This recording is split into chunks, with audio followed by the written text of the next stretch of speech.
The world that we see around us is built on a story. Every culture has a different set of answers to these basic questions. Who are you? What is it to be a human being? What's important? And what's valuable? Where did we come from? Where are we going? How does the world work? Every culture answers this in a different way. And science provides some answers. It says basically that what you are is a discrete, separate individual among other individuals in a universe that's separate from you as well. And every field pretty much has agreed with this characterization of what it is to exist. Psychology, you're this bubble of psychology, or this mind encased in flesh. Religion, you are a soul encased in flesh. Physics, you're a mass subject to impersonal forces that are deterministic. Biology, you are basically a flesh robot programmed by your genes to maximize reproductive self-interest. Economics, you are a rational actor seeking to maximize financial self-interest. All of them agreed on what it was to exist. Well, the new sciences contradict that. Quantum mechanics seems to violate this separation between self and other. If we're separate from the universe, then of course we want to control these indifferent or hostile external forces. And humanity's destiny becomes to become the lords and masters of nature and to transcend nature. And it's not working too well anymore. In economics, that translates into growth, the endless growth of the human realm. And we're learning that there's a limit to that.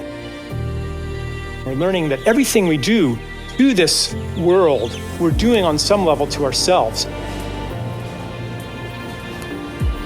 That is a wound that we feel all the time and that we suffer from. That pain of existing in our culture that's so omnipresent we don't even realize it, except when we're bored, That feeling of, why does it hurt just to exist? When we're young, we have this knowledge that the world is supposed to be much more beautiful than what has been offered to us as normal.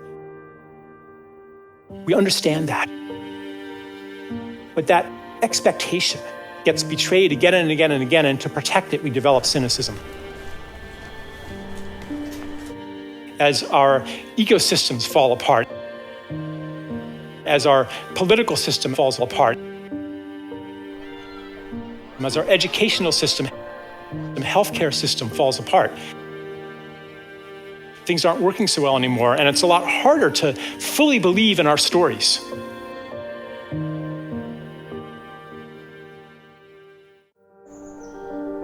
So we're moving into a different story of self, a different story of the world, a different story of the people. The self of interconnectedness, the self of inner beingness. One thing it means is that these tiny actions may have a significance beyond that we can understand. That logic of the heart that says, yeah, I know that this is a significant act, and I know that everything I do is significant, no longer contradicts the logic of the mind, which had been the logic of separation. And what effect could you, one tiny little being, have with the puny force available to you when the powers that be have so much more force at their disposal? Every act that comes from the understanding of interconnection, of inner being, is a spiritual act and also a political act. By acting from a different story, we disrupt the psychic substructure of our mythology. and we offer an alternative. This is something that's eminently practical. Anytime that we give somebody an experience that doesn't fit into the old story, it weakens that old story. It disrupts it. It could be an act of generosity. It could be an act of forgiveness. Anything that violates that understanding that we're separate and everyone's in it for themselves. Being in service to something larger than yourself. And I would offer that as the formula for accomplishing the impossible. You don't know how to get from here to there, but that thing larger than yourself does. And it arranges these synchronicities, being at the right place at the right time, being in flow. And usually when you experience that, it's when your world is kind of falling apart and you're in this state of uncertainty, and then all things like start to flow and they start to work, right? And we can enter that state when we let go of the paradigm of control and bow into service to this thing larger than ourselves. Then what is this thing that unifies all of these different things that we're committed to?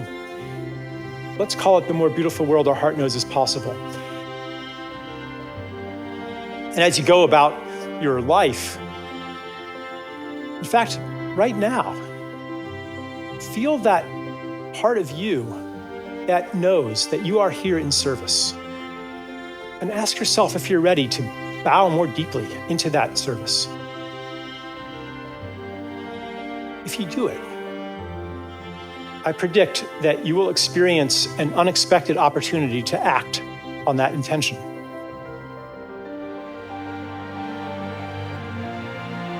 And it'll be just at the edge of your courage, but not past it.